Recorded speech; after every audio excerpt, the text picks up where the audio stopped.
ഒരു ആത്മീയ മനുഷ്യന്റെ ആയുധം എന്ന് പറയുന്നത് അവന്റെ ജീവിത വിശുദ്ധിയാണ്. അനുതാപമില്ലാത്ത സുവിശേഷം അതിൽ തന്നെ പൂർണ്ണതയില്ലാത്തതാണ്, തെറ്റാണ്. അതായത് സുവിശേഷത്തിലേക്ക് കടന്നു വരുമ്പോൾ ആദ്യം ദൈവം എന്താണ് വചനഭാഗം നമുക്ക് തന്നിട്ടുള്ളത്? മാനസാന്തരപ്പെടുവൻ, ഇതാ സ്വർഗരാജ്യം സമീപിച്ചിരിക്കുന്നു. സോ മാനസാന്തരം, ആന്തരികമായ മാറ്റം, വിശുദ്ധിയിലേക്കുള്ള വളർച്ച, ഇതെല്ലാം സ്പിരിച്വൽ ലൈഫിൽ നിങ്ങളുടെ ജീവിതത്തിൽ ഉണ്ടാകും. അപ്പൊ ആദ്യമൊക്കെ നിങ്ങൾ 10 കൽപ്പനകൾ പാലിക്കുന്നുണ്ടോ എന്ന് മാത്രമായിരിക്കും നിങ്ങൾ അതിനെ പരിശോധിക്കുന്നുണ്ടാകാം. പക്ഷെ സ്പിരിച്വാലിറ്റിയിലേക്ക് നിങ്ങൾ ആഴപ്പെടും തോറും, പരിശുദ്ധനായ ദൈവത്തിലേക്ക് നമ്മൾ നടക്കും തോറും, നമ്മുടെ ശരീരത്തിലും മനസ്സിലും ആത്മാവിലുള്ള ചെറിയ കറുത്ത പുള്ളികൾ എന്ന അത് പാപമാണെങ്കിൽ അതുപോലും നമുക്ക് കൃത്യമായിട്ട് തിരിച്ചറിയാൻ പറ്റും. കാരണം ദൈവം പ്രകാശമാണ്. ആ പ്രകാശം നമ്മളിലേക്ക് അടിക്കുമ്പോൾ നമ്മളിലെ പോരായ്മകളും കുറവുകളും നമുക്ക് മനസ്സിലാക്കാൻ പറ്റുകയാണ്.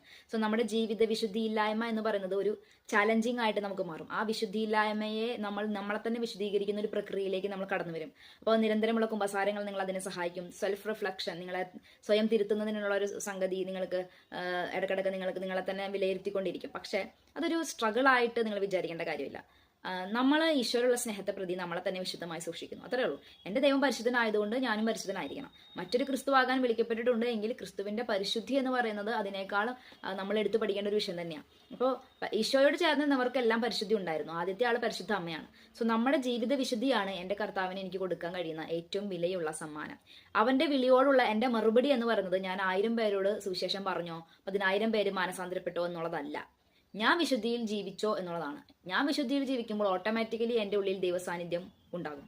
ആ ദൈവസാന്നിധ്യം വർക്ക് ചെയ്തുകൊണ്ടിരുന്നോളും. ആ ദൈവസാന്നിധ്യം ആളുകൾക്ക് സുവിശേഷം പറയുന്നുണ്ടാവും, അല്ലെങ്കിൽ ആ ദൈവസാന്നിധ്യം കൊണ്ട് മറ്റുള്ളവരെങ്കിൽ ഹെൽപ്പ് ചെയ്യാൻ പറ്റുന്നുണ്ടാകും. എൻ്റെ ഉള്ളിലിരുന്ന് ദൈവം പ്രവർത്തിച്ചോളും. അത് ദൈവത്തിന്റെ ഇഷ്ടം പോലെ, ദൈവത്തിന്റെ കൃപയാൽ ദൈവം എന്താണെന്ന് വെച്ചാൽ ചെയ്യും. നമ്മളെ ദൈവം ഉപകരണങ്ങളാക്കി മാറ്റും. പക്ഷെ ഉപകരണങ്ങളാക്കി മാറ്റണമെങ്കിൽ അപ്പന്റെ ജീവിതത്തിന് ചേരാത്ത ഒന്നും, അപ്പന്റെ നാമത്തിന് ചേരാത്ത ഒന്നും നമ്മുടെ ജീവിതത്തിൽ ഉണ്ടാവാൻ പാടില്ല.